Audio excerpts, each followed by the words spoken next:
Chers futurs parents, chères patientes que je suis en suivi gynécologique, en rééducation du périnée, en soins postnataux, c'est le cœur serré que je viens vous exposer les raisons pour lesquelles les sages-femmes de France, quel que soit leur mode d'exercice, que ce soit en PMI, en libéral comme moi ou les sages-femmes hospitalières, vont se mettre en grève à partir de vendredi 24 septembre pour 3 jours, vendredi, samedi et dimanche. Une grève qui risque d'être assez suivie. Pour quelles raisons? Parce que notre profession de sage-femme est depuis toujours méprisée, traitée comme une profession subalterne malgré un diplôme médical, reconnue de tous, sauf de ceux qui nous gouvernent depuis, toujours, qu'ils soient de peu importe le bord, politique. Moi, ça fait 30 ans que je suis sage-femme, ça fait 30 ans que dans les statuts hospitaliers, par exemple, les sages-femmes sont toujours dans les professions paramédicales, et qu'on est, sous-payées et surtout méprisées. Jeudi dernier, jeudi soir, nous étions 8 500 sages-femmes devant nos ordinateurs pour une visioconférence avec, notre ministre de la santé Olivier Véran, et une fois de plus, une fois de trop, nous avons été humiliés par notre ministre. Il nous a proposé un statut hybride, ni paramédical, ni vraiment médical. Il nous a, clairement expliqué que les sages-femmes hospitalières allaient être augmentées de 100 € par mois.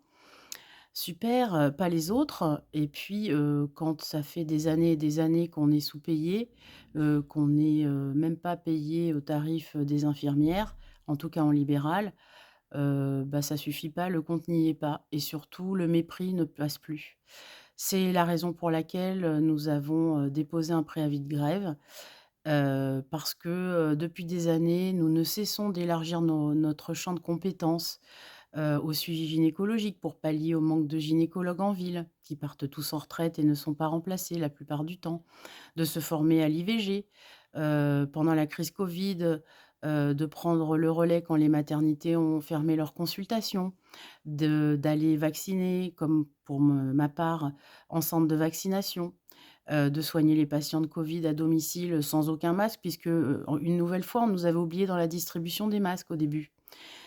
Nous avons aussi travaillé 7 jours sur 7, en tout cas pour ma part, pendant des mois et des mois, pendant cette crise Covid, pour pallier aux sorties précoces des jeunes mamans qui sortaient, très, très tôt, après la naissance des bébés, et les sages-femmes n'ont obtenu aucune reconnaissance de leur statut médical, puisque monsieur Véran nous propose ce statut hybride. Nous demandons une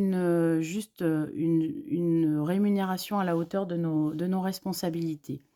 Beaucoup de sages-femmes quittent actuellement le métier, que ce soit à l'hôpital, que ce soit en libéral. Il y a vraiment une grave hémorragie et c'est la raison pour laquelle, depuis des mois, nous tirons la sonnette d'alarme auprès, des autorités compétentes, auprès de nos politiques.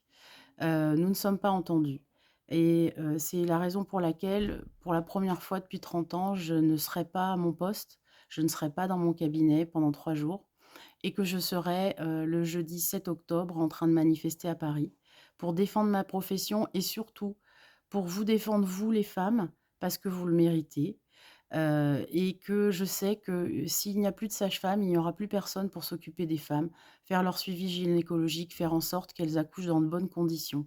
C'est pour ça que je ne lâcherai jamais, que les sages-femmes ne lâcheront jamais et que nous sommes sincèrement très déterminés.